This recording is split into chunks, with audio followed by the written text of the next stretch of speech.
इतिहास मुश्किल चीज है, जमीन खोदनी पड़ती है, मिट्टी को तराशना पड़ता है ताकि रिमाइन निकाले जा सके। इन रिमाइन से बनती है एक कहानी जिसे हम इतिहास कह देते हैं। लेकिन फिर कभी ऐसा भी होता है कि कुछ खोदना नहीं पड़ता, एक वीरान शहर, एक एबॉन्डोन विलेज यूं ही मिल जाता है। अनछुआ सा गांव, ये कहानी है राजस्थान के गांव की जो कुछ 800 साल पहले बसा था।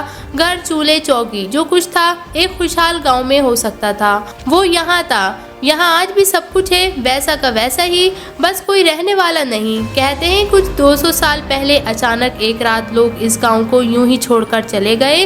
क्यों चले गए? कहानी कई है।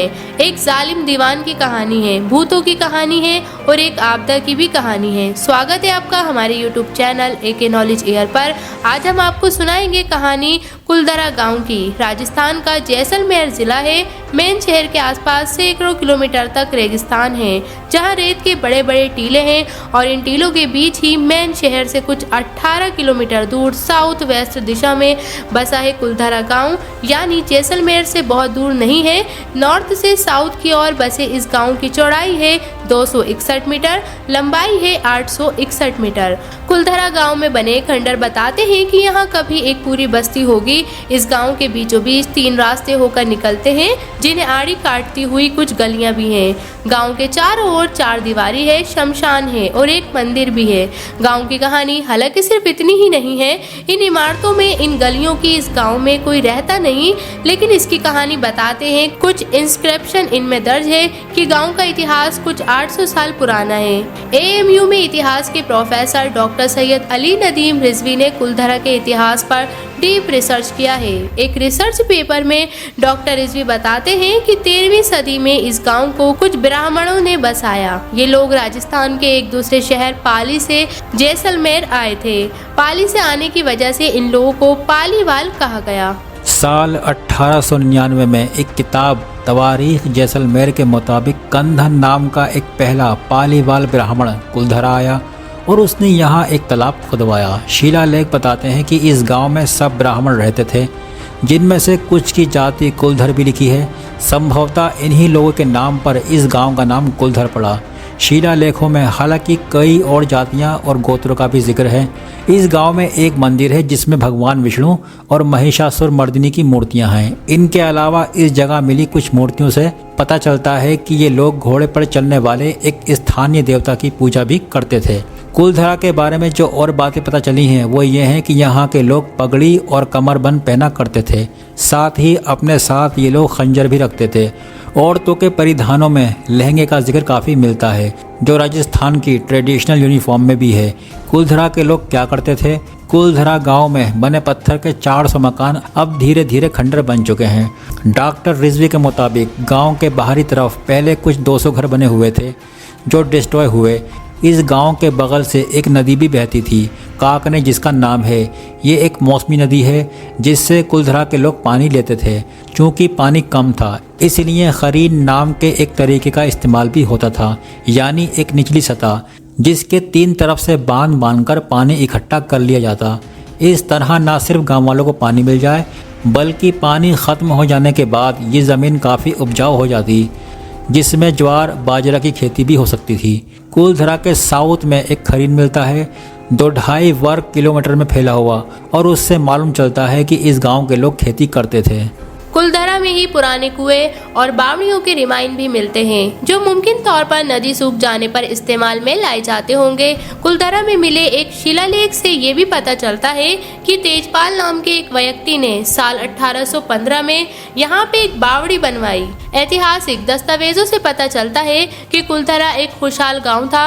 आबादी 800 से 1600 लोगों के आसपास थी और जैसलमेर के रजवाड़ों को यहाँ से खूब सारा रेवेन्यू भी मिलता था। लेकिन फिर एक रोज ये खुशहाल गांव अचानक खाली हो गया।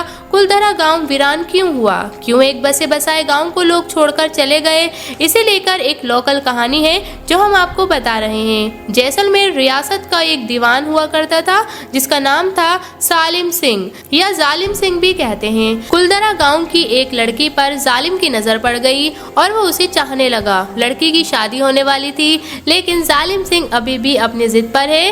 भले उसकी शादी होने वाली वाली है, वो लड़की से शादी करेगा। ऐसी उसने जिद पकड़ी। लोगों की कहानी के मुताबिक जालिम सिंह के वहशीपन के किस्से मशहूर थे, हर कोई उससे डरता था। इसके बावजूद कुलधरा के लोगों ने जालिम सिंह को लड़की देने से इनकार कर दिया कि शादी तुझसे नहीं करेंगे।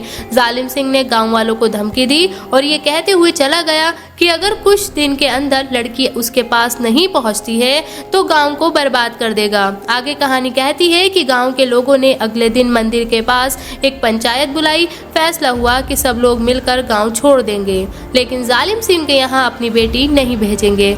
इसके बाद उसी रात सन्नाटे में गांव के लोगों ने अपने मवेशी, अनाज, साजो सामान ये सब इकट्ठा किया और सब कुछ लेकर गांव से कहीं दूर चले गए। ये सब लोग कभी वापस न आने के लिए गए थे। जालिम सिंह के बारे में बताया जाता है कि उसकी एक हवेली आज भी जैसलमेर में है, लेकिन उसमें कोई नहीं रहता। बहरहाल जालिम सिंह की कहानी का एक पहलू ये भी है कि जाते जाते गांव वाले श्राप दे गए। अभी श्राप वाली बात जो है मान्यता है, और मान्यता ये भी है कि इसी श्राप के चलते इस गांव में अब कोई नहीं आ सकता। जिन लोगों ने इस गांव में रहने की कोशिश की उन्हें डरावने अनुभव हुए, ऐसा कहानियां कहती हैं। स्थानीय लोग अपने बड़ों से सुनी सुनाई बातें बताते हैं। कुलधरा के खंडरों में रात के सन्नाटे में किसी के कदमों की आहट आती है, लेकिन अगर हम कोशिश करें तो कुलधरा के वीरान होने के कुछ ज़मीनी वजह भी मिल सकती हैं। मसलन नदीम रिजवी के मुताबिक साल 1850 तक इस गांव में सिर्फ एक कुआं और 2 बावड़ी बचे थे। 1990 का एक सर्वे बताता है कि यहाँ के पानी का लेवल काफ़ी कम हो चुका था। इससे अंदाज़ा लगाया जा सकता है कि पानी की कमी गांव के वीरान होने की एक वजह हो सकती है। इसके अलावा 2017 का एक रिसर्च पेपर भी है जो बताता है कि कुलधरा के खंडरों में भूकंप से हुए नुकसान के निशान भी मिलते हैं। इसी रिसर्च पेपर में ये भी बताया गया है कि कुलधरा के पास ऐसे और भी गांव थे जिन पर भूकंप का असर हुआ है और वो वीरान हो गए। बहरहाल रीज़न जो भी रहा हो, वीराने में बसे इस गांव की कहानी पिछले 1 दशक में इतनी मशहूर हुई कि ये एक टूरिस्ट डेस्टिनेशन बन गया है, खासकर भूतिया कहानियों के चलते। हर साल लाखों लोग कुलधरा आते ही रहते हैं। यहाँ 2 फिल्मों की शूटिंग भी हो चुकी है। 2011 में हिंदी फिल्म एजेंट विनोद के कुछ हिस्से यहाँ शूट हुए। इसके अलावा 2017 में एक तमिल फिल्म की शूटिंग भी यहाँ हुई। राजस्थान सरकार ने भी कुलधरा में टूरिज्म की पॉसिबिलिटीज़ को देखते हुए अभी से बढ़ावा देना शुरू कर दिया है। सरकार ने यहाँ एक जुरासिक कैक्टस पार्क बनवाया है, साथ ही यहाँ कुछ कॉटेज और दुकानें भी बन गई हैं। आज की कहानी में इतना ही, लेकिन वीडियो अच्छा लगा हो तो प्लीज़ हमारे चैनल को सब्सक्राइब करके ज़रूर जाएं। अगर आपको हमारी इन्फॉर्मेशन पसंद आई हो तो वीडियो को लाइक, शेयर एंड सब्सक्राइब करना ना भूलें। और ऐसे ही ज़बरदस्त इंटरेस्टिंग नॉलेज के लिए बने रहिए हमारे YouTube channel AK knowledge year पर। तब तक के लिए टेक केयर।